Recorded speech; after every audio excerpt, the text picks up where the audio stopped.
Pencilling एक अलग art है, colouring with acrylic is completely different form of art, है ना। एक penciller cannot be, not necessarily can be a good colourist and vice वर्सा।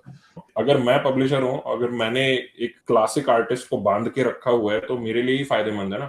एक तरफ अनुपम जी है, एक तरफ set of Kadam and Pratap ji हैं, दोनों आर्टिस्ट मार्केट से हट करके राजा पॉकेट बुक्स के लिए काम कर रहे हैं, so it's benefit for me as a publisher. लेकिन आप एक फ्रेम पे गौर करना, जब भी वो रोकने वाला होता है ना तो कुछ तो कट गया था उसमें। नेक्स्ट कॉमिक में बाइक तो कट भी जाती है। नेक्स्ट इंश्योर्ड था भाई, वो कमांडो हेडक्वार्टर्स का बॉस है, क्योंकि उसके हेलीकॉप्टर फूट रहे थे, उनके पैसे दे दे के कोई इंश्योरेंस कंपनी बाइक भी नहीं इंश्योर करेगी। इंश्योरेंस वालों ने पैसे देने से मना कर दिया था। he has a bad insurance record history.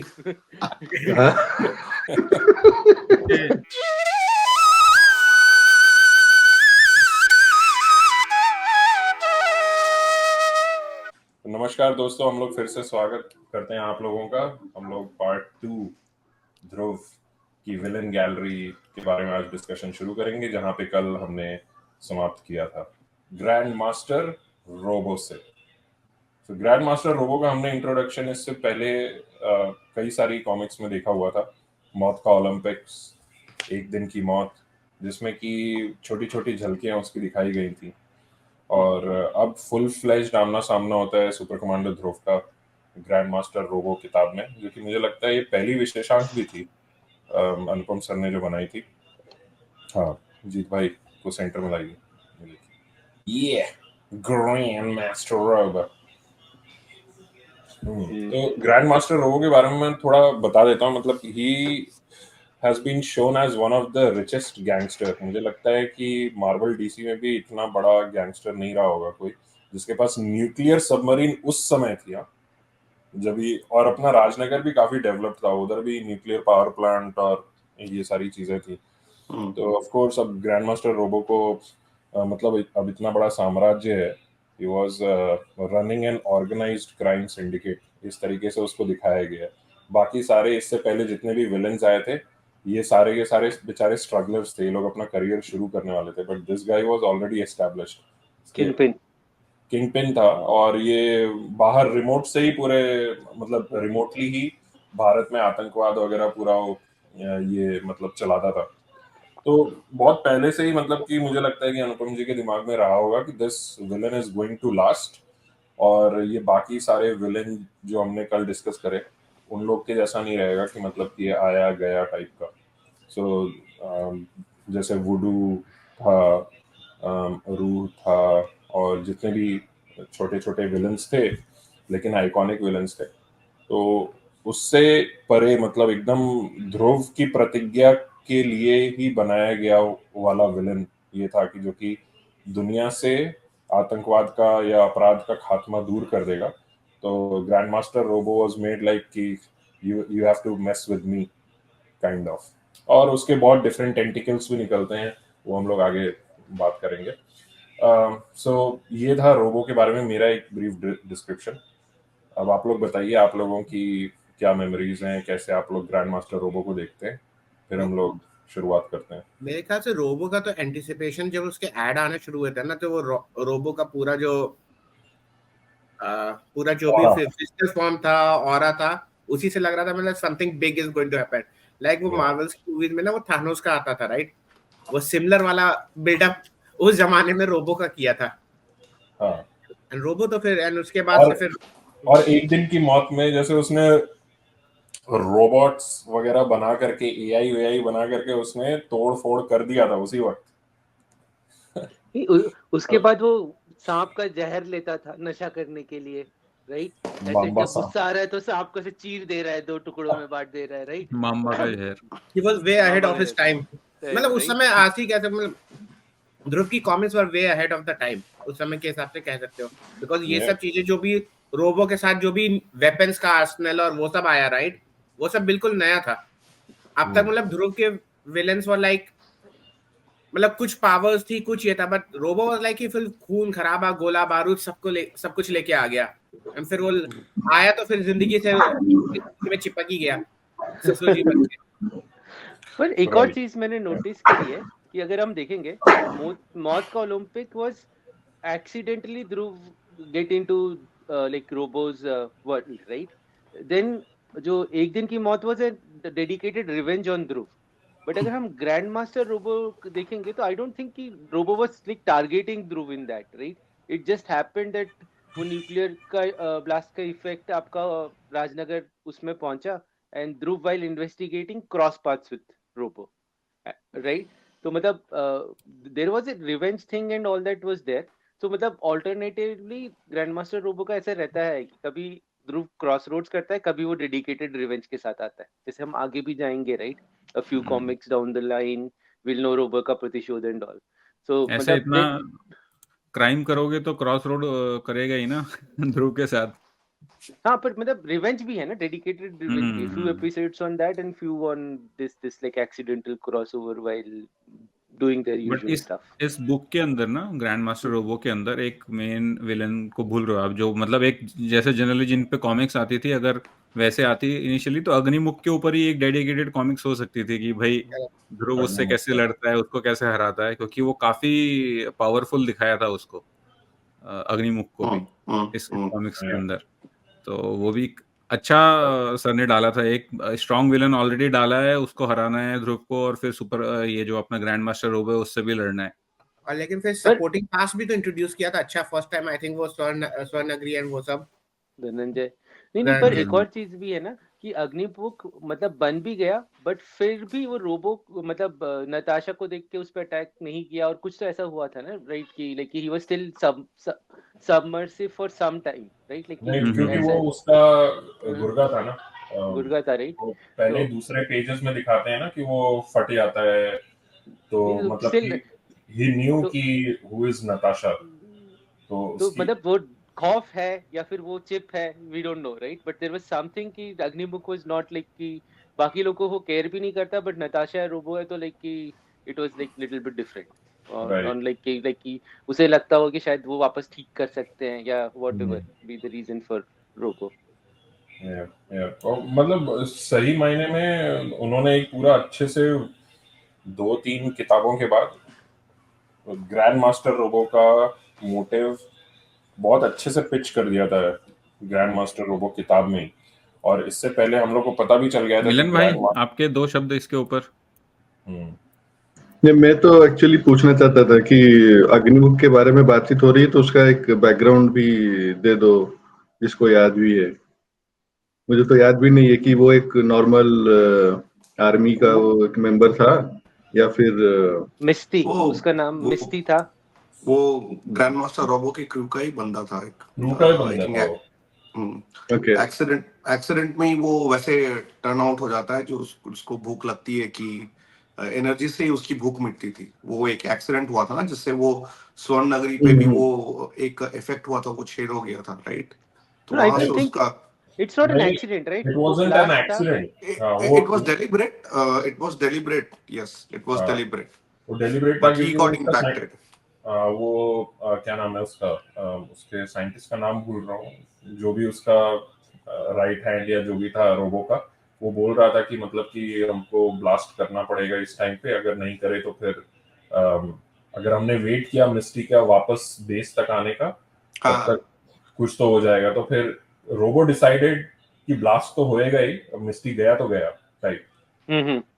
तो उस चक्कर में मिस्टी उड़ जाता है, और मिस्टी जब वापस आता है ना तब उसको रिवेंज भी शायद लेना होता है ग्रैंड मास्टर रोबो से, लेकिन उसकी भूख उसके रिवेंज पे हावी हो जाती है. तो every time he was hungry for energy, तो he was seeking out energy across Rajnagar, कभी न्यूक्लियर पावर प्लांट से, कभी बिजली के तारों से. तो उस तरीके से मतलब आम आदमी से वो पूरा सुपर पावर्ड विलन से वो फ्यूज हो गया. हाँ, वो न्यूक्लियर टेस्टिंग करी थी ना उन लोगों ने शायद, रोबो ने, मतलब कि ही वाज द फर्स्ट आतंकवादी संगठन जिसके पास न्यूक्लियर बॉम्ब आ गया था, तो दे वर टेस्टिंग दैट.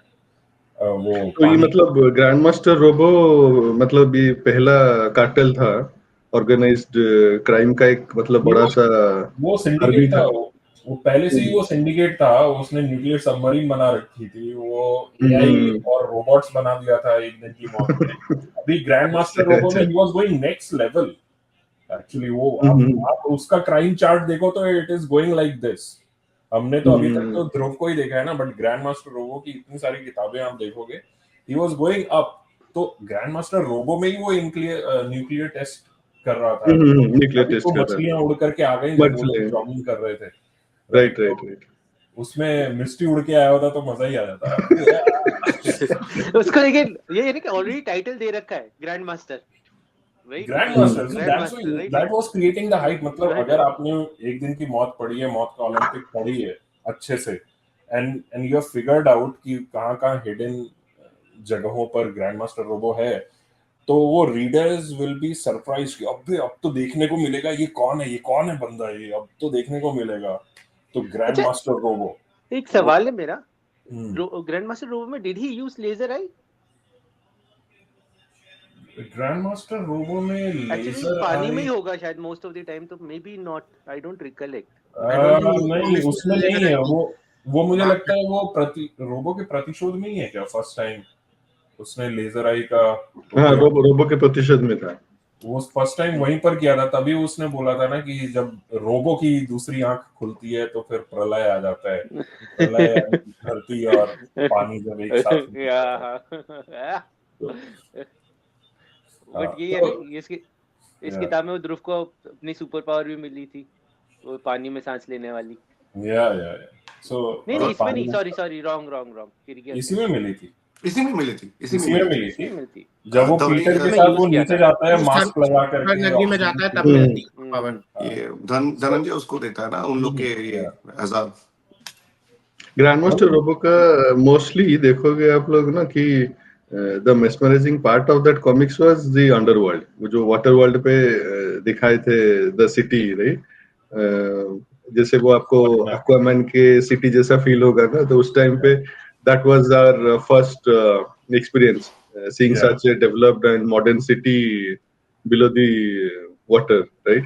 तो वो था like that was the highlight of that comics, that as far as I remember. मुझे बाकी सब याद है, जैसे कि ध्रुव को वो पानी के अंदर सांस लेने का वो पावर मिलना, और नताशा का और चंडिका का जो रिवील हुआ था लास्ट में, right?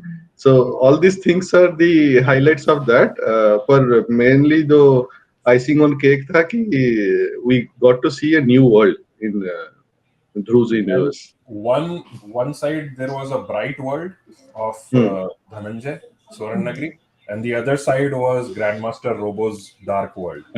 Both are under the water.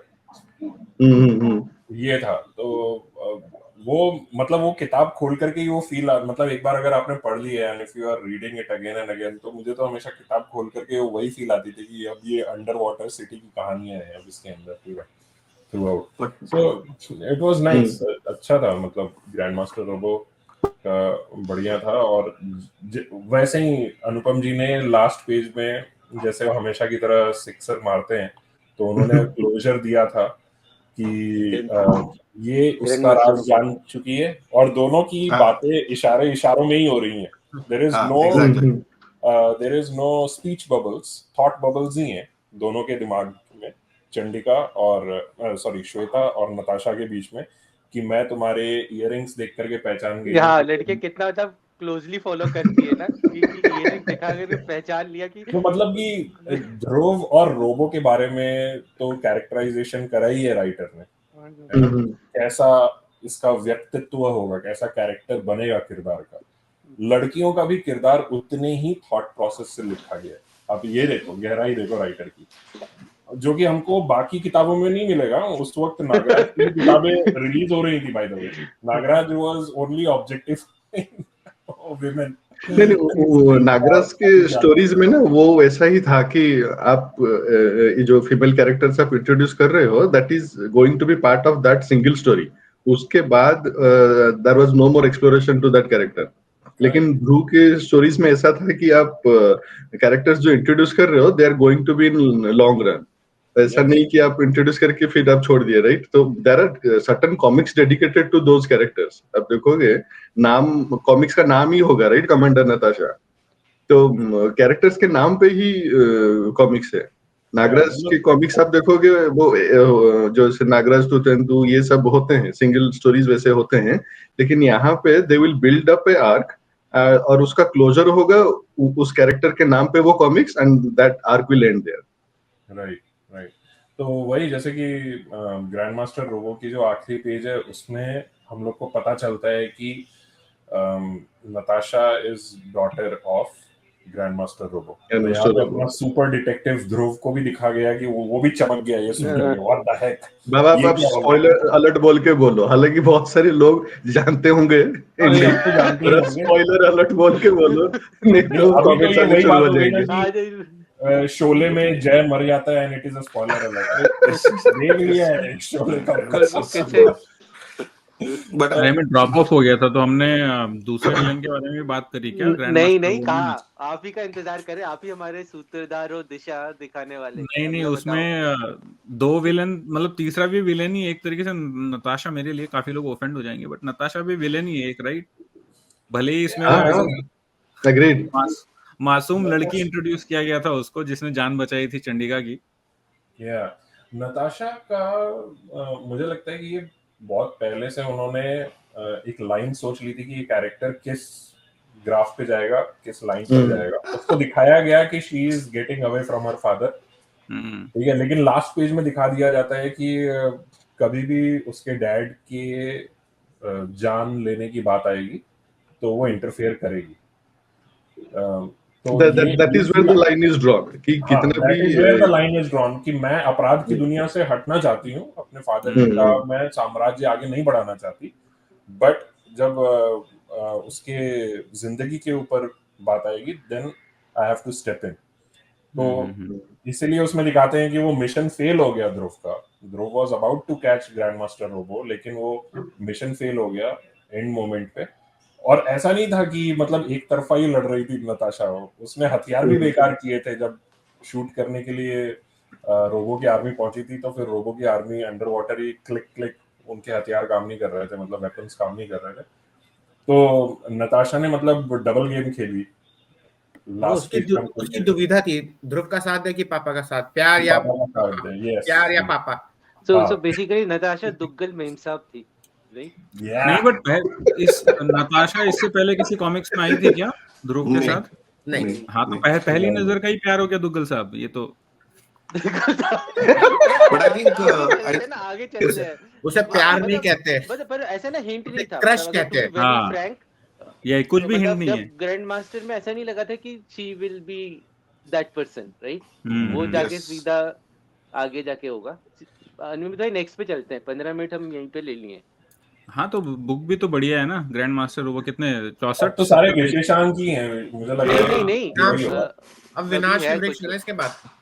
इसके बाद विनाश के वृक्ष, यस। उसमें एक और फ्रेंड है, ध्रुव का फ्रेंड आता है। मेन तो वही है, विलन उतना नहीं है, right? The whole concept is, sir ने सारे दोस्तों को भी ऐसे ही इंट्रोड्यूस किया है ना एज अ विलन भाई। और पावर देखो, पेड़ों को, मतलब environmental poison ivy of basically अपना Raj Comics, male poison ivy सबको कंट्रोल कर सकता है। मतलब सुपर पावर भी सर ऐसी दे देते थे। ये शिवदत्त था। नहीं, पर वही है ना कि एक तरीके से वही subtle take on timber mafia, right? It is again back to cup, मतलब पूरा couple kind of thing, but with a super human entity to get into a like ally, potential ally of Dhruv, right? उस तरीके से ये वाला करा हुआ है। तो अभी भी मतलब वो जो आरी कैसे हाथ से कोई रोक सकता है, इज अ सेपरेट स्टोरी। उसने आरी रोकी तो रोकी, लेकिन आप एक फ्रेम पे गौर करना, जब भी वो रोकने वाला होता है ना तो कुछ तो कट गया था उसमें।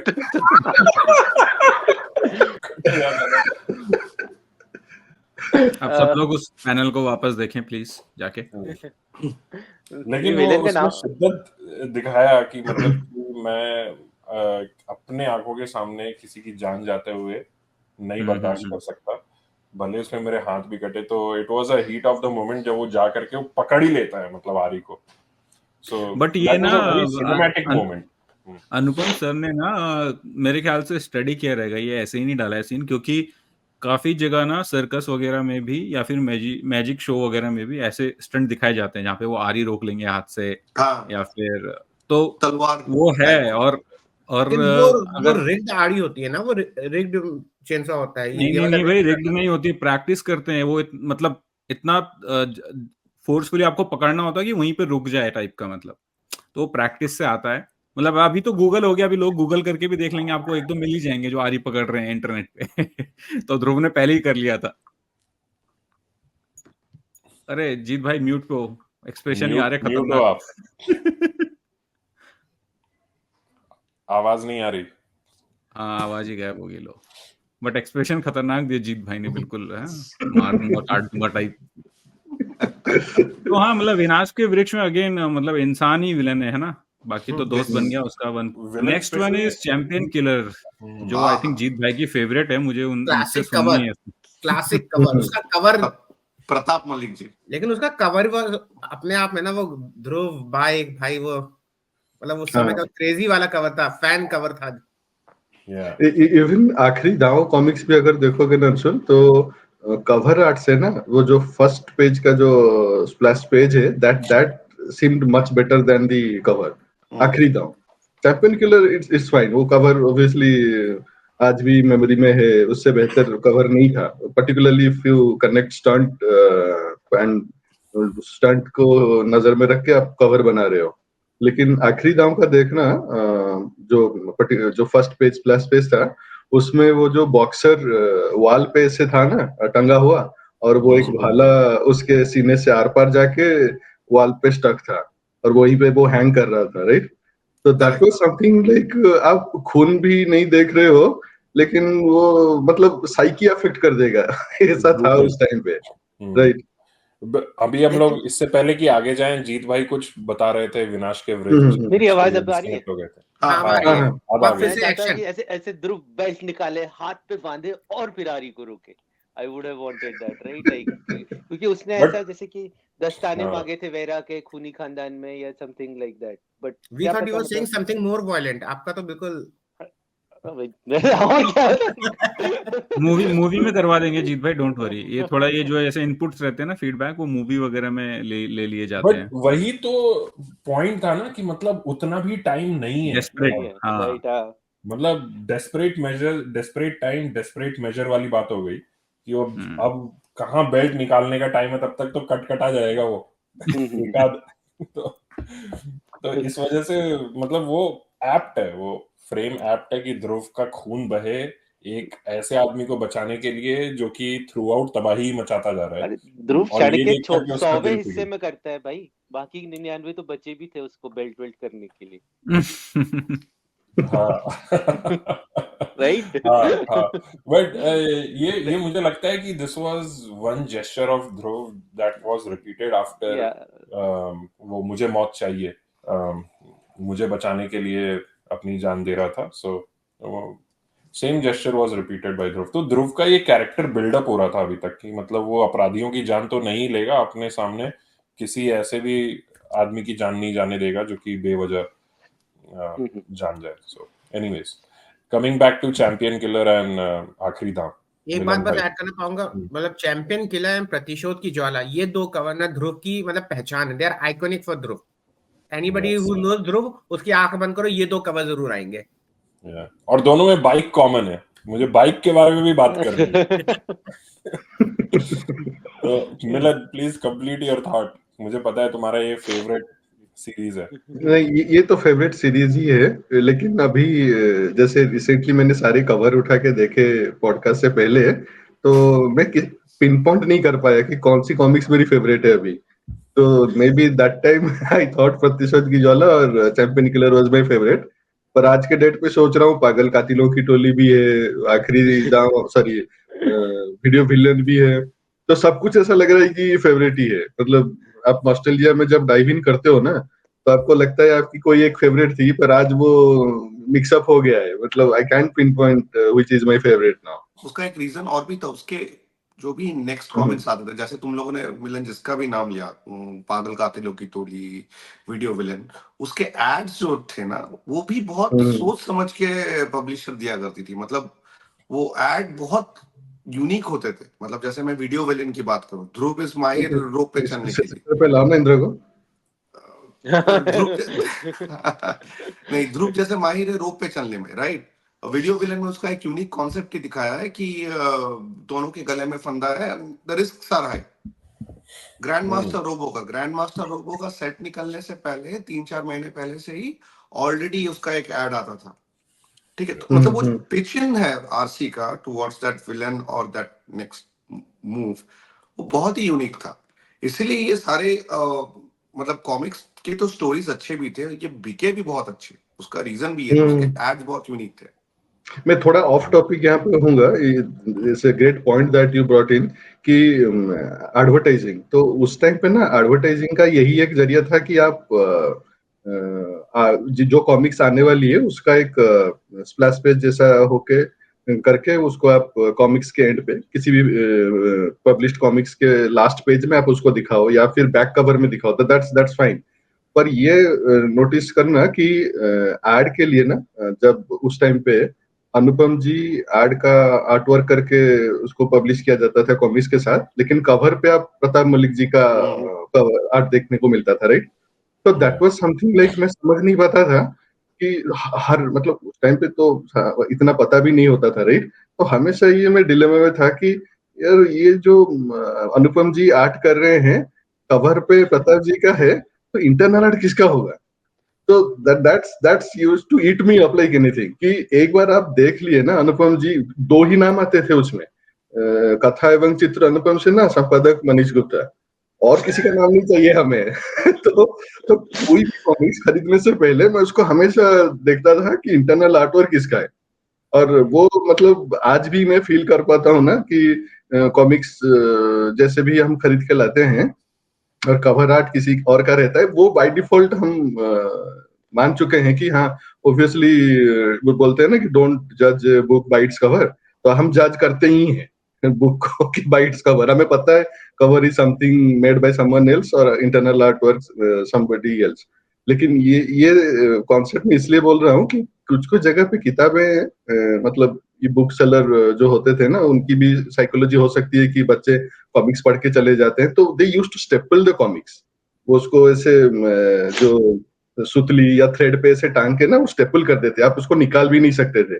तो आप सोचो कि उस टाइम पे एक ध्रुव का फैन उसको कैसे फील होता होगा कि मैं कॉमिक्स का इंटरनल आर्ट नहीं देख पा रहा हूँ and I am blindly buying it.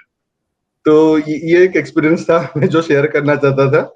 और आज भी ये फीलिंग है मेरा कि कवर आर्ट आइडियली जो कवर कर रहे हैं अगर वो इंटरनल आर्ट करें तो बहुत बेहतर होगा कॉमिक्स फैन के लिए।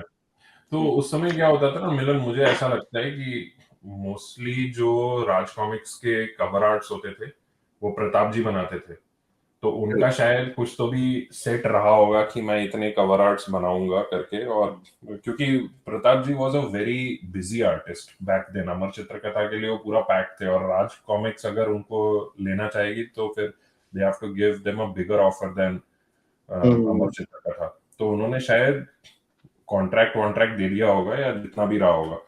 अब इसमें बात ये हो जाती है कि अब अनुपम जी आर्ट भी बना रहे हैं और कहानी भी लिख रहे हैं, तो एज अ क्रिएटर उनका काम कैसे आगे बढ़े? क्योंकि मीडियम तो कुछ है नहीं ना एडवर्टाइजमेंट का, न्यूज़पेपर में नहीं जाएगा, मैगजीन्स में नहीं जाएगा, टीवी पर नहीं जाएगा, सोशल मीडिया तो था ही नहीं उस वक्त। तब मुझे लगता है कि अनुपम जी ने खुद ही शुरू करा होगा, जैसे कि खूनी खिलौने का ऐड देखो आप।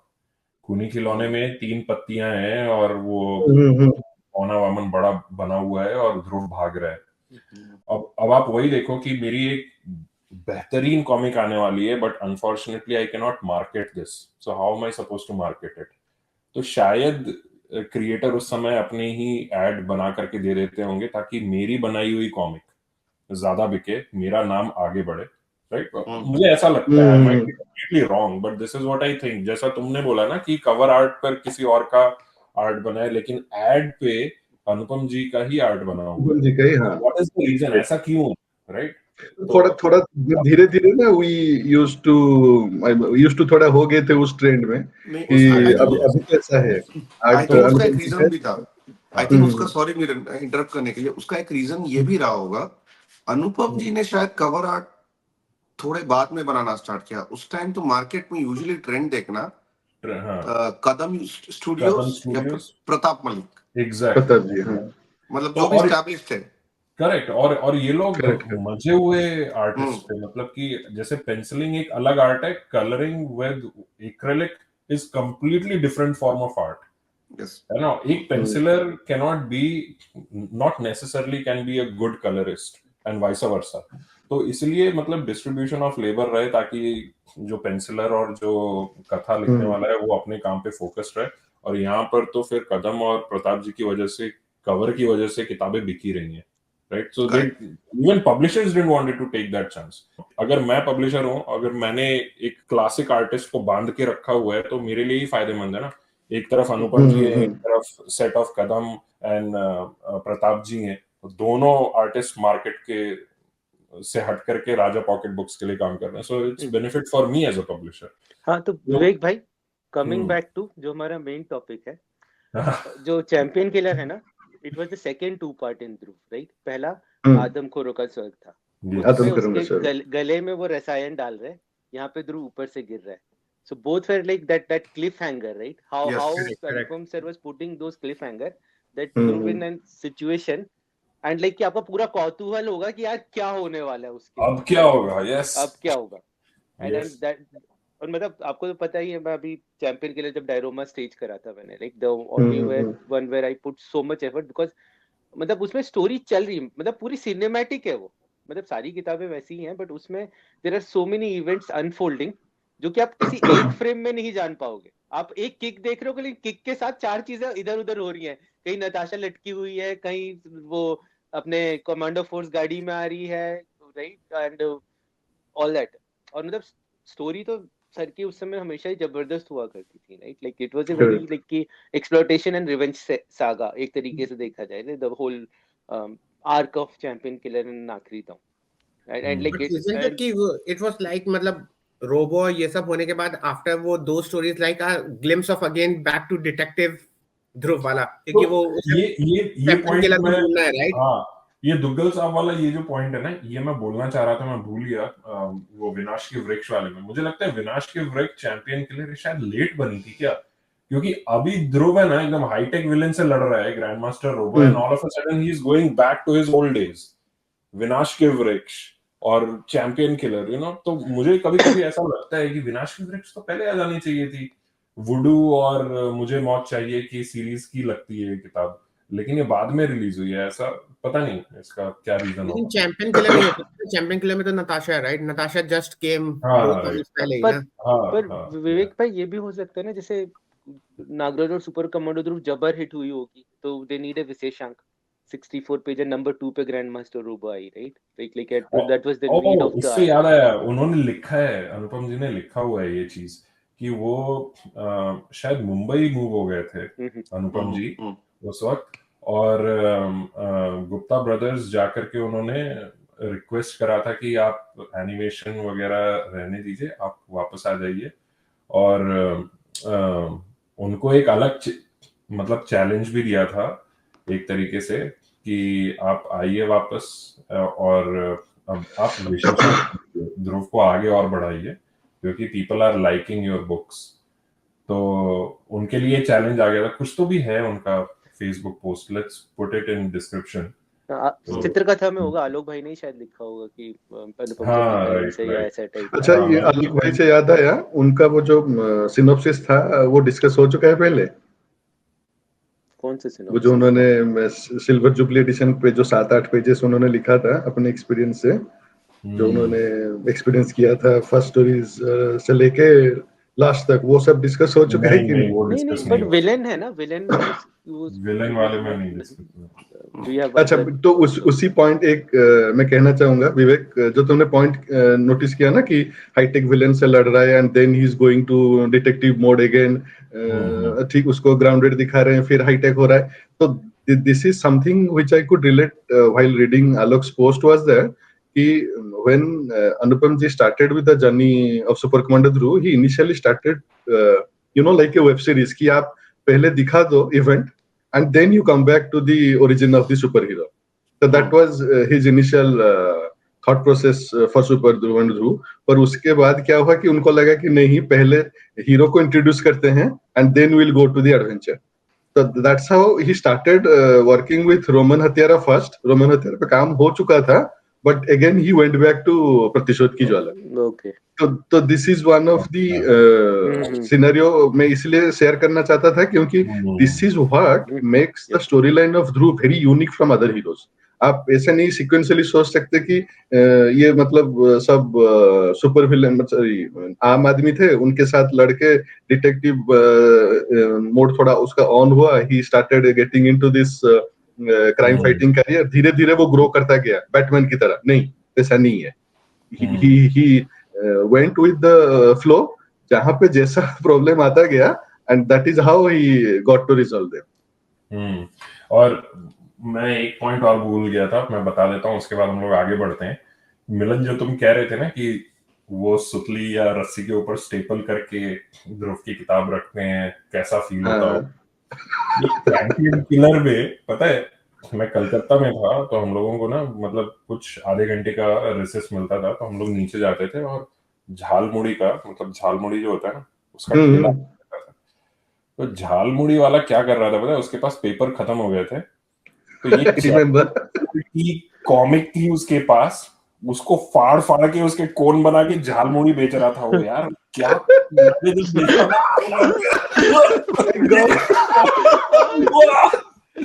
Oh my God. और अरे वो दिख गया मेरे को जिसमें कि ध्रुव किक खा रहा है तीसरे या चौथे पेज में ही, स्पाइक शूज, तो उसका हेलमेट निकलता है और वो कहता है ओह.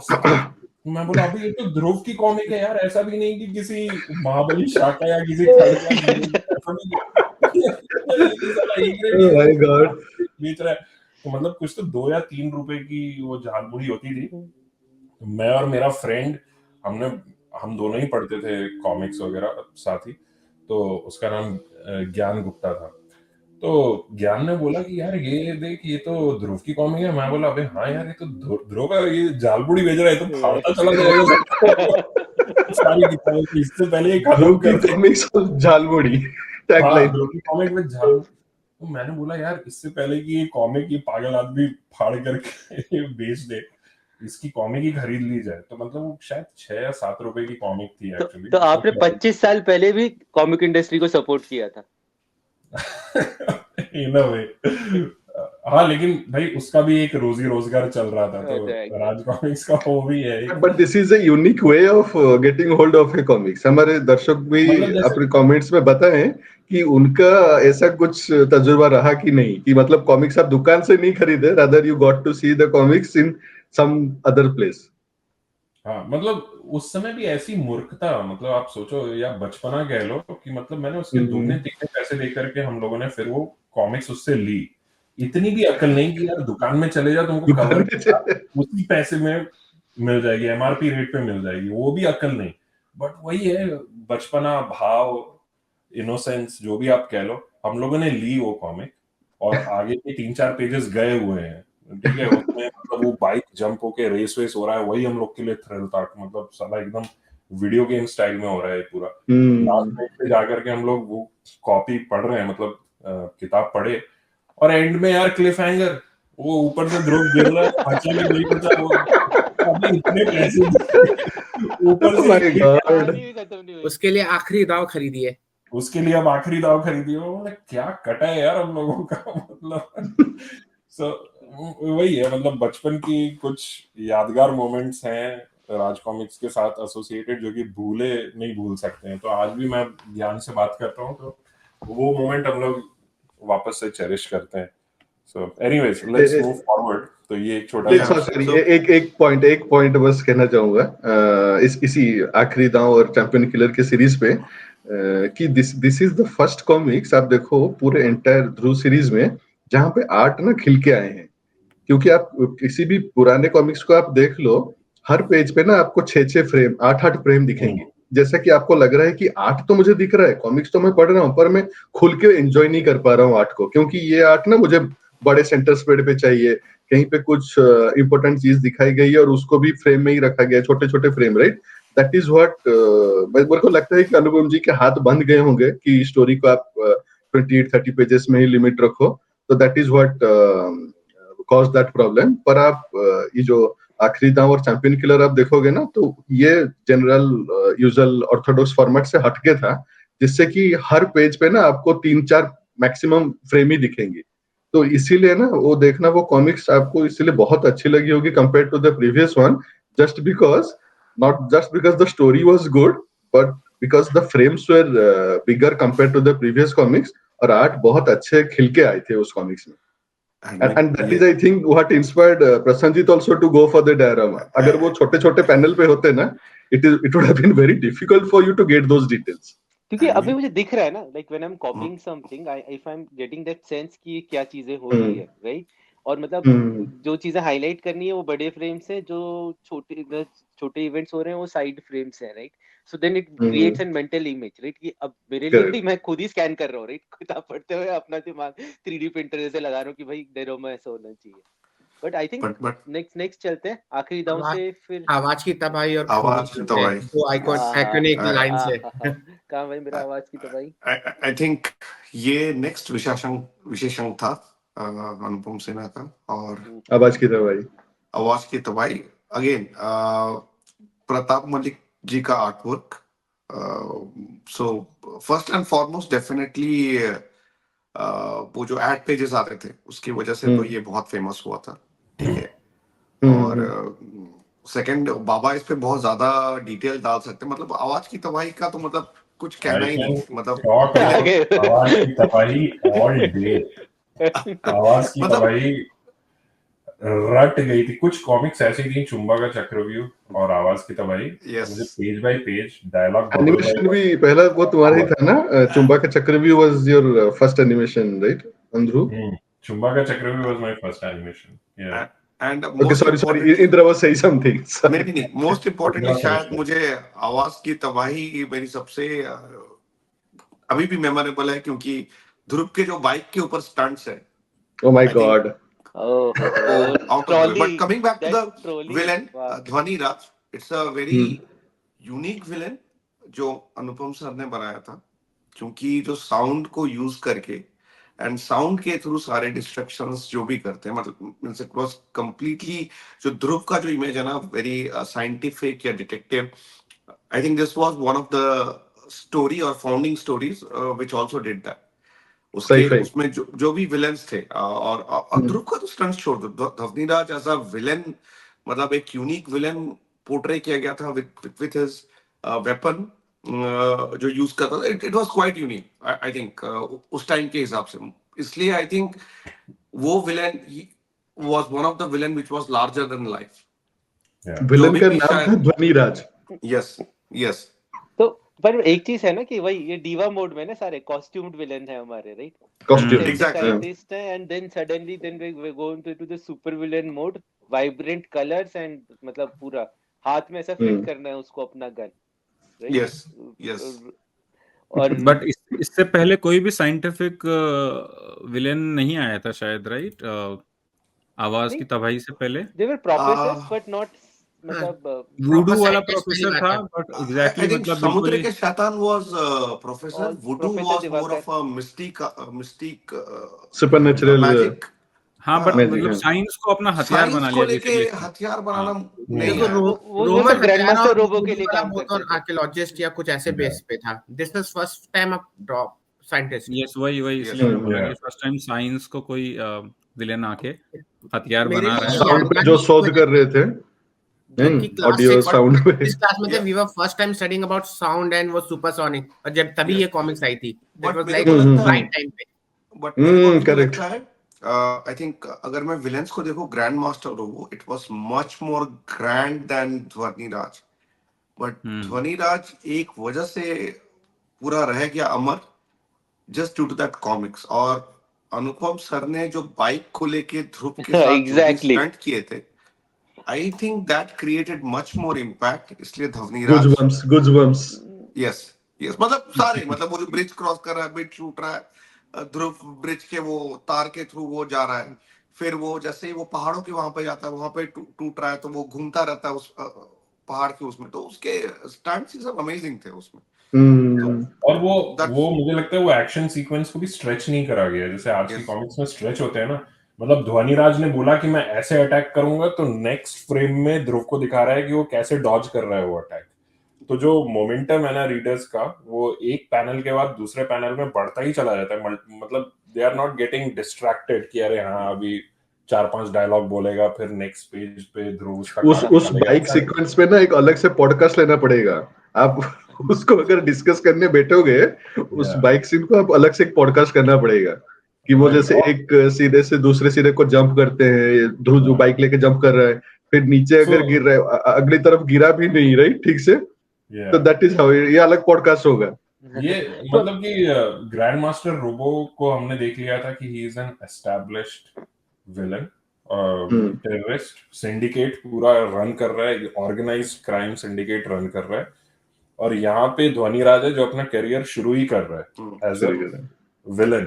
ठीक है, तो मैं कभी कभी सोचता हूँ कि यार रोबो बैठ करके क्या सोच रहा होगा कि है साला ये क्या चिंदीगिरी कर रहा है, ये पर मैंने कब तक लेकिन कर बाबा लिया होगा, ये जो यू शुड छोटे कम मोटे एंड जॉइन मी। ये चिंदी वाले विलन ने ही ध्रुव को ज्यादा मजा चखाया है। दे मेड हाँ, मोर इंटरेस्टिंग। रोबो का तो हमें मालूम था क्या होगा, गोला बारूद होगा, ये होगा, बट ये सब, ये पूरा आर्क है ना, ये जो इस समय जो पूरा आर्क चल रहा है, इसमें सबने ध्रुव को अच्छे से मजा चखाया था। एग्जैक्टली, एक्शन दिखाएंगे, वायलेंस नहीं दिखाएंगे उस तरीके का। तो मुझे लगता है कि ध्वनिराज को भी प्लेस करते वक्त, ग्रैंड मास्टर रोबो तो हो गया गोला बारूद वाला, बट ध्वनिराज को क्या वेपन दिया जाए, या कोई एक ऐसा साइंटिस्ट बनाया जाए जिसमें कि थोड़ा साइंस का बैकग्राउंड रहे, और उसी साइंस के टेक्नोलॉजी को ही उसने वेपनाइज कर दिया एक तरीके से।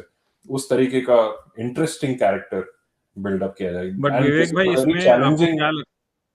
आपको क्या लगता है मोटिवेशन क्या है इस वाले विलेन का? अभी तक जितने भी आ रहे थे कुछ ना कुछ, मतलब या तो जैसे वो बाकी के नाम लिए हमने। रैंसम वो he holds the city to hostage ना, वो टेलीविजन पे ब्रॉडकास्ट कर देता है, जैसे मैन ऑफ स्टील के जैक स्नाइडर को बाद में ये आइडिया आया, हमारे अनुपम जी को पहले ही आइडिया आ गया था। तो नहीं, वही वही वही टेलीविजन इंपॉर्टेंट के है कि अभी ऊपर तक उसने जितने विलेन। ब्रॉडकास्ट कर दिया कि हम्म। मेरे को इतने पैसे दो और मैं ये कर दूंगा, और उसको वो चाहिए था, वो हीरा चाहिए था ना बेसिकली, हीरा या कोरखाब का हीरा या कुछ ऐसा था जिससे वो हाँ, कुछ तो भी था वो, उसको मैग्नीफाई करता था साउंड। करेक्ट, उसकी पावर को मैग्नीफाई करता था। It was like ransom, world dominance, phase 1 phase 2। अच्छा, तो मेरा मतलब ये, अमित के क्वेश्चन का जवाब मैं देना चाहूंगा। हाँ अमित, बिल्कुल, your question was related to ये जो मोटिवेशन क्या था, राइट? हाँ हाँ इनिशियल कॉमिक्स पे अगर देखोगे, most of the comics dealt with people those who had their concerns, issues with some other problems, correct. किसी दूसरे व्यक्ति विशेष था वो, राइट? लेकिन हम्म। बाद में ये हो गया था कि इवन अगर if you have followed after circus and all, तो या फिर आत्मा के चोर, आई थिंक फ्रॉम दैट, कि वर्ल्ड डोमिनेशन पे बहुत सारे कॉमिक्स आने लगे थे, और पर्टिकुलरली जो डबल विशेषांक जो 40 रुपए की कॉमिक्स आती थी, राइट, विनाश, राजनगर की तबाही और ये सब, that brought about a change, completely drastically change to existing Dhruv universe, जहाँ पे इंडिविजुअल विलन अपनी ही प्रॉब्लम लेके जो ध्रुव के साथ लड़ता था और मुठभेड़ होती थी, तो दोनों एस्पेक्ट से देखोगे ना, दोनों ही हीरो थे, प्रोटोगनिस्ट थे। एंटेगनिस्ट किसी को नहीं बोल सकते, इनके तरफ से, विलन की तरफ से भी आप देखोगे, उनके पॉइंट भी वाजिब है, हीरो जो लड़ रहा है वो उसका पॉइंट भी परफेक्ट है। लेकिन जब वर्ल्ड डोमिनेशन आ जाता है ना, it becomes a grey area where you get to see many reasons, लेकिन every reason lead to the world domination, and that is how things changed. जो आप जितने भी लोगों से पूछोगे ना कि आपके फेवरेट कॉमिक्स क्या हैं, सब घुमा फिरा के आके आपको बोलेंगे कि सर्कस तक, क्योंकि उसके बाद it became again repetitive, pattern एक ही था, अलग अलग थे कुछ कुछ स्टोरीज, लेकिन पैटर्न एक ही था। तो मैंने इसलिए पूछा ये क्योंकि हमने इतने विलेंस के ऊपर डिस्कस कर लिया, इतनी सारी कॉमिक्स डिस्कस कर ली, मतलब 22 कॉमिक्स हमने डिस्कस करी जिसके छोटे मतलब विलेंस की बात करी, बट अभी तक आपको कोई भी ऐसा विलेन, मतलब आप अपने अपने सब थॉट्स रख सकते हैं, ऐसा विलेन लगा जो आपको, कहते हैं ना, एक कंप्लीट विलेन जिसका बैक स्टोरी है, कुछ मोटिवेशन स्ट्रांग लगता है आपको, आप बोलोगे कि हाँ ये भाई विलन है but I agree with him और ये सही कर रहा है, ध्रुव उसको रोक रहा है, इस टाइप का शायद अनुपम सर ने इनिशियल तो इतना नुआंस नहीं डाला है किसी भी विलेन कैरेक्टर में, राइट? उनके कैरेक्टर हमेशा ब्लैक एंड व्हाइट ही होते थे, विलेन हमेशा मतलब वो उल्टे काम ही करेगा, कुछ ऐसा मोटिवेशन नहीं रहता था ज्यादा। बट या ओवर टू यू इंदिरा भाई, आई थिंक आपको कुछ नहीं, मेरे को लगता है ग्रैंड मास्टर रोबो, रोबो का बैक स्टोरी उस टाइम नहीं था, but evil for the sake of evil, एक करेक्ट। सिंडिकेट था उसका, मतलब हाँ बाकियों की तरह, मतलब ये नहीं था कि उसका मतलब एक बड़ा एम्पायर था, मतलब वो कई सालों से करके वो ये किया है।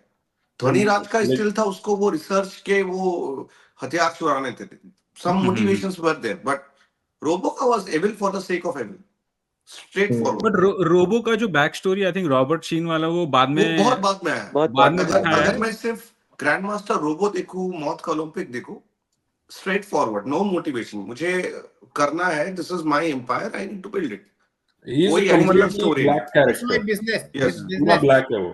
Pure but business. But Amit भाई, मे बी उस समय अगर as a publisher they don't want, right, कि हमें नहीं पता विलन चलेंगे नहीं चलेंगे, ओरिजिन्स चलेगी नहीं चलेगी, नहीं, राइट? करेक्ट आज, करेक्ट राइट, मोस्ट आज नहीं इम्पोर्टेंटली आज एक वो और चीज, उस टाइम कहानी। कॉमिक्स ना इतनी डार्क नहीं थी, मतलब हाँ फ्रॉम ऑडियंस पर्सपेक्टिव, कि मैं सबको दिखाऊं ये पूरा, इसलिए थोड़ा सा ब्लैक, थोड़ा सा व्हाइट, ग्रेइश, इस तरह के कैरेक्टर आते थे।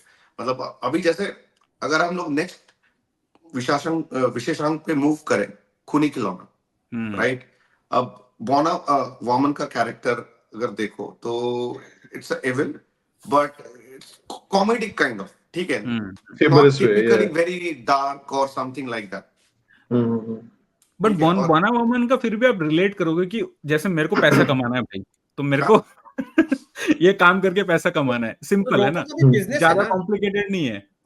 और क्या बोलो रोबो दुग्गल का साहब? भी बिजनेस है। It's a business, type of business. Crime हाँ इज अ बट वो बिजनेस। क्लीशेड विलन है कि वो एक डॉन है बहुत बड़ा, उसको वो मेंटेन करना है, और बस वो मतलब करे जा रहा है, न्यूक्लियर वेपन से लेकर बाकी देखो, सब जो क्लीशेड विलन्स होते इट्स थे टाइप उसका ऑफ कोई। A business, right, for him, कि उसको नंबर 1 अपने बिजनेस में रहना है। उसको ये फर्क, उसे जानवान का फर्क नहीं, उसका काम है लोगों को मारना, कॉन्ट्रैक्ट लेना, वो ले रहा है। और हाँ हाँ, हाँ, तो वो वही मैं बोल रहा हूँ कि वो क्लीशेड विलन है, आप उसे रिलेटेबल नहीं फील करोगे। इट्स लाइक कोई दूसरा विलन जैसे होता है नॉर्मली, कि यस, आप पर्सनल लेवल पे उसकी कोई बैक स्टोरी नहीं है कि जिसमें आप बोलो हाँ भाई इसके साथ कुछ तो बुरा हुआ है नहीं, इसीलिए ये। पर अमित भाई, हम आगे अगर जाएंगे, you have Nostradamus, there are people who are in this grey हाँ जोन, राइट? यस, तो मैं नहीं वही नहीं, आ रहा था बट कि अभी तो फर्स्ट आगे 15-20 में शायद महामानव एक बोल सकते हो, क्योंकि उसने देख लिया कि यार ये तो रेडी पेल रहे हैं, इनका कुछ है नहीं, मतलब इंसानों की एक्चुअल उसने वैल्यू समझ ली, तो नहीं, उसका आप बोल बट सकते हो कि बट अमित, एक चीज बोलूंगा, आई थिंक उस time Indian comics reading culture भी वैसा नहीं था, मतलब अगर मैं उस टाइम के कॉमिक्स देखो इंडिया के बाहर, नाइटफॉल में रहता हूँ, आई थिंक सेम टाइम 92 में रिलीज हुई थी, बेन की जो बैक स्टोरी देखो, प्रॉपर एक विलेन वाइब, उसकी बैक स्टोरी, मतलब I think there was 2-3 paperbacks against that back stories, 1 or 2 paperbacks Ben का, ठीक है। इंडिया में ऐसा नहीं था, और इंडिया में मोस्टली वन शॉट्स 34 पेजेस के, विशेषांक को अगर हम लोग हटा दें, दैट्स द रीजन, तो इसलिए उतना कुछ सोचा नहीं जाता था। और बाद में शायद अनुपम सर ने ये जैसे रॉबर्ट शीन ये सब का दिया गया, बट अगर मैं प्योरली उस टाइम के हिसाब से जिस तरह से कॉमिक्स आती थी, अगर मुझे कहा जाए कि सबसे डार्क अभी तक जो हम लोगों ने डिस्कस किया, I think grand master Robo, and to some extent मैं स्टिल बोलूंगा नर्सिंग, आदम खुरो का स्वर्ग में जो था, वो देखोगे तो at least some point of time में वो डार्क ही दिखेगा। They want to have that एनिमोमोर्फ काइंड ऑफ कैरेक्टर्स, राइट, तो वो मुझे डार्क लगता है। तो मतलब अगर तुम मुझे बोलोगे कि पूरा black, I think these two were that characters.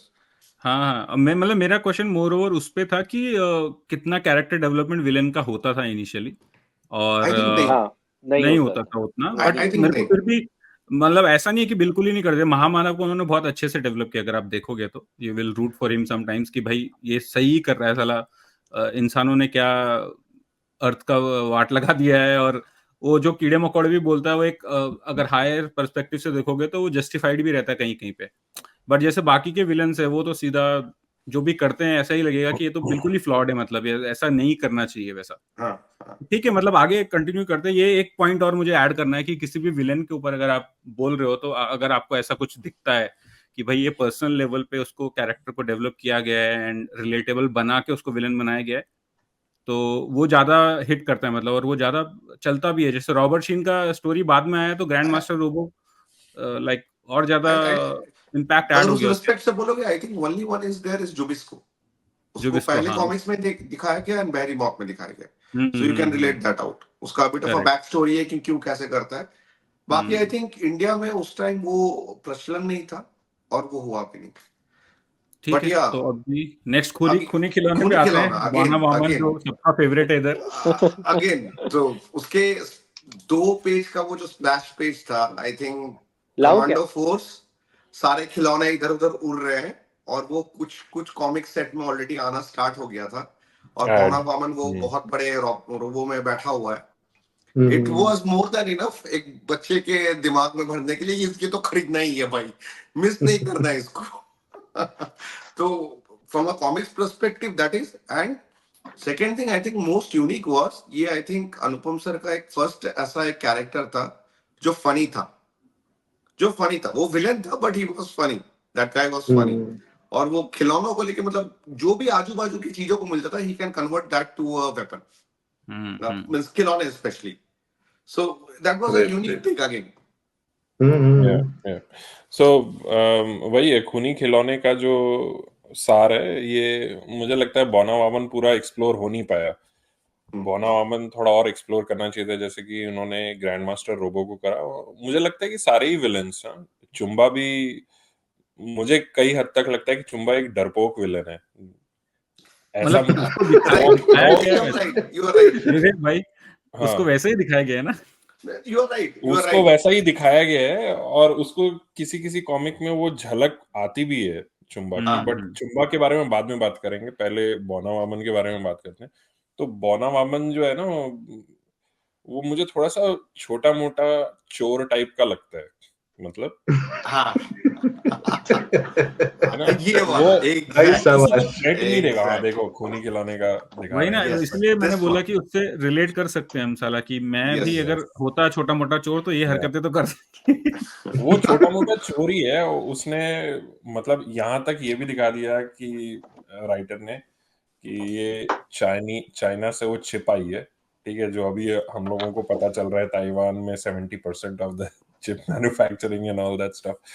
तो उसमें दिखा दिया कि तस्करी कैसे हो रही है चिप की। वो ये माल लेता है यहाँ से और फिर ब्लैक मार्केट में बेचता है। वो छोटा मोटा एक चोर है, मतलब छोटा मोटा नहीं, मतलब एक तरीके का चोरी आदमी है वो, लेकिन ड्रॉप किसी शिपिंग जान कर रहा नहीं था लेगा। विवेक भाई, उस जमाने में वो ड्रॉप शिपिंग कर रहा था। लोग आज करते ध्रॉप शिपिंग जो आज करते हैं, करेक्ट। हाँ, सो ये और आवाज की तबाही में मुझे एक पॉइंट कहना था कि अभी तक है ना, Dhruv was using his motorcycle as a weapon, जो कि अब इसके बाद ना, अब वो खत्म हो जाता है। वो एक मीडियम ऑफ ट्रांसपोर्ट बन के रह जाता है उसका मोटरसाइकिल, जो कि मुझे बहुत ही ज्यादा दुख लगा वो देख उसका कर। रीजन नेक्स्ट रीजन कॉमिक है में बाइक तो कट भी जाती है नेक्स्ट वाली में। एक कॉमिक में आगे चल करके वही वो उसका मीडियम ऑफ ट्रांसपोर्ट भी कट जाता है वहां पे। इंश्योरेंस वालों ने पैसे देने से मना कर दिया था, तो फिर हाँ यार, मैं कभी कभी सोचता हूँ यार कि कितनी बाइकें इसकी खराब हो रही है। एक दिन की मौत में भी वो भुजंग चट्टान फेंकता है, उसकी बाइक कुचल जाती है, या नहीं, एक दिन की मौत में नहीं है, किसी और दूसरे में। इंश्योर्ड था भाई, वो कमांडो हेडक्वार्टर्स का बॉस है, ऑब्वियसली सारे बाइक क्या उसके बीमे के पैसे मशीन। भी तो मिले हुए हैं, वो बीमा का पैसा हाँ, भी मिला हुआ है उसको, कितना पता बीमा चल रहा है। उस टाइम पे विवेक भाई, कितना आप बीमा था ये बोल सर्कस रहे हो का? कि उसके हेलीकॉप्टर फूट रहे थे, उनके पैसे दे दे के कोई इंश्योरेंस कंपनी बाइक भी नहीं इंश्योर करेगी। But remember coming back to he has a bad insurance record history. but coming back to Bona Vana as a villain, मतलब मुझे कुछ फ्रेम्स तो डेफिनेटली याद है, जैसे वो भाग रहा था, वो जो होता ना जंप, वो साइकिल वाला, उससे लेके भाग गया था, फिर कुछ गोले छोड़ दिए उसने। उसके एस्केप रूट्स बहुत अच्छे थे। उसका जो पंच लाइन, एक ट्रिक तो बचा के ही रखता है, हमेशा बचा के रखता है। हमेशा बचा के रखता, राइट। सो वो मतलब एज अ विलेन, वो एज अ इंडिविजुअल पर्सनालिटी, वो विलेन जो है वो छाप छोड़ा था उस कॉमिक्स में उसने। मतलब हर एक कॉमन चीजों को वो यूज करना समथिंग, तो it was a very unique story line and very unique villain, जो कहीं पे आपको पढ़ने को नहीं मिलेगा बहुत जल्दी से। And one more reason was कि जैसे ट्रैप जो राज कॉमिक्स का भी निकलने वाला था, राज कॉमिक्स पे संजय गुप्ता का, एंड ग्राउंड जीरो के लिए we were waiting, at least I was. उसके एंड में ध्रुव के जो भी रो कैलोरीज है, आई थिंक रोबो, बोना वामन, ये सब वहां पे बैठे। ये बहुत लास्ट पेज पे। हुआ। यस, लास्ट पेज में, right. and Bona Vaman was there also. So that was quite unique, and as a villain वो बहुत unique है. मुझे तो ये कहना पड़ेगा Bona Vaman के सबसे बेस्ट कैरेक्टर उसको जस्टिफाई करता है क्या है कि अनप्रेडिक्टेबलनेस. वो जो कोई भी चीज आप फ्रेम पे देख रहे हो, but you never know that in the next frame it's going to turn into a weapon. तो that is what makes it very unpredictable, और इसीलिए वो कैरेक्टर ना मतलब हिट हो गया. वो चंडिका पकड़ लेती है ना उसको, वो जो स्प्रिंग वाला जो जंप था उससे वो करके उसको पकड़ लेती है, तारकोल पे चिपका देती है उसके पांव. और नेक्स्ट फ्रेम में जैसे इंद्राशीष ने बोला कि यू विल नेवर एक्सपेक्ट कि नेक्स्ट फ्रेम में कैसे एस्केप कर जा रहा है, बचा के रखता है ना, उड़ के भाग जाता है. अच्छा मेरा एक मतलब हमने जब चंडिका को देखा है ना, हमेशा वो गायब हो जाती थी. यहाँ पर इस कॉमिक्स में एक तो वो आती है जेल में छोड़ने बोनावन को, साथ में नताशा कॉस्ट्यूम में आती है, अलग ही टाइट्स पहन के, टाइट्स में आती है. इसी एक कॉमिक्स में शायद वो इस तरीके के कॉस्ट्यूम में Natasha, right. It was never in any other book, right. Like तो मतलब चंडिका नताशा इतनी सहेलियां हो गई, उन लोग जा रही है मस्त उसको जेल, मतलब ध्वनिराज को डालने, ध्वनिराज को एस्कॉर्ट करके लेके जा रहा है, राइट. मतलब इट वाज ऑलवेज लाइक काफी इंटरेस्टिंग टिडबिट्स भी हैं, राइट. बाद में वो हिप्नोट मतलब उनको सम्मोहन करके भी अपने तरफ लेता है, Rahu Ketu and all that. So it was really funny. And मैंने तो पिछले पॉडकास्ट में बोला भी है ना कि मतलब मेरी तो पहली किताब थी ध्रुव की. So it will always be a very मतलब मेमोरेबल बुक फॉर मी. और बोना वमन का ओरिजिन अभी तक शायद अनुपम सर ने एक्सप्लोर नहीं किया, राइट. जैसा विवेक भाई ने बोला, काफी सारे विलेंस का ओरिजिन है उन्होंने एक्सप्लोर नहीं किया है. तो बोना वमन का तो डेफिनेटली मोस्टली ना देखोगे आप, किसी भी विलन का ना बैगेज अगर होता है ना, certain times it makes sense कि स्टोरी एक्सप्लोर किया जा रहा है. There are 2 parts, the story is coming in 2 parts, और आप पहले में आप देख रहे हो कि कुछ घटनाएं घट चुकी हैं.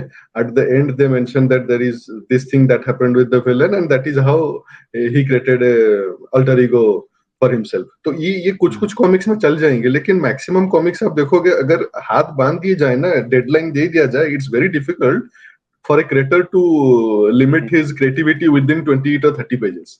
आप विलन का अगर बैगेज लेके आओगे, you will never be able to justify the story. आप क्योंकि हीरो तो आपको हीरो ही चाहिए ना मैक्सिमम हर पेज पे जैसे वो रहे. पर अगर आप विलन को भी इंपोर्टेंस देने लगोगे, then you will have to go beyond that 30 page mark, जो कि बाद में हम ये देखे, राइट. जो चैंपियन किलर हो या फिर उसके बाद वो क्या था, रोबो का प्रतिशोध मैंने मारा ध्रुव को. इवन द 64 पेजेस जितने भी थे ना विशेषण, in their you will get a glimpse of this कि विलन है. और विलन का जैसे किरगी का कहर हो, आप आवाज की तबाही हो, चुंबा का चक्र भी हो, इन सब में आपको थोड़ा बहुत तो मिल ही जाएगा. इवन डॉक्टर वायरस भी आप वहां पे तो हर एक कैरेक्टर का भी दिखाया है कि क्या प्रॉब्लम था, and they turn to mutants, right. तो 64 पेजेस में ये थोड़ा बहुत देखने को मिला था, but in 32 pages really we got to see कि विलन का पास्ट एक्सप्लोर किया गया है, और आपको वो पूरा क्लोजर मिल रहा है. एक कॉमिक्स था उस पे जिसमें मैं कहना चाहूंगा, but again will come to that comics in later part. अभी जो डिस्कस कर रहे हैं, let's continue with that. Not Dhruv. अगर हम लोग ध्रुव का बात करें, I think we can move to the most iconic Kirgi ka Kahar. Definitely the first Raj comics animation which we get to see. मतलब उस टाइम VHS VCR का टाइम था, राइट. आई थिंक जेनेक्स को ये पता नहीं होगा जो लोग सुन रहे हैं. उस टाइम VHX का टाइम था कि सुपर कमांडो ध्रुव जा रहा है एंड किरगी आके उस टाइम उसके बाइक को काट रहा है. नाउ आज के दिन में वो एनिमेशन बहुत ही चॉपी स्लॉपी लगेगा, बट उस टाइम एक एनिमेशन बन के आया है हमारे सुपर हीरो सुपर कमांडो ध्रुव को. ये बहुत बड़ी बात थी, बहुत बड़ी बात थी. और we were like over the moon. अरे क्या कैरेक्टर है. पहली बार लाइव एक्शन देखने को मिला है ध्रुव का, चाहे वो एनिमेटेड ही हो, but it was live action for us. My actually first animation was Kirgi ka Kahar. मेरा जो सैफायर एनिमेशन में चुंबा का चक्र भी वाज एन एपिसोड वाला मेरा पहला था, लेकिन I always wanted to recreate that animation क्योंकि वो बहुत ब्लरी है, जो ओरिजिनल एनिमेशन है काफी पिक्सेलेटेड। तो जब मैं वापस से कुछ सॉफ्टवेयर्स वगैरह मिले तो मुझे लगा कि अगर इसको रिक्रिएट करना है तो let's try to recreate it in my own style, जो कि बहुत बुरा बना है, बट लोग वर सो काइंड कि उस पे इतने अच्छे व्यूज आए हुए हैं।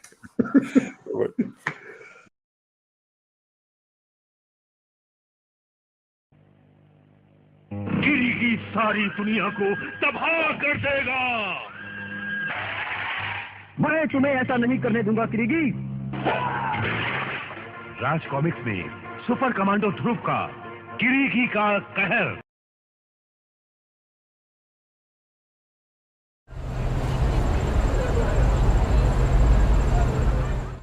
गिरी की सारी दुनिया को तबाह कर देगा। मैं तुम्हें ऐसा नहीं करने दूंगा किरीगी। राज कॉमिक्स में सुपर कमांडो ध्रुव का किरीगी का कहर।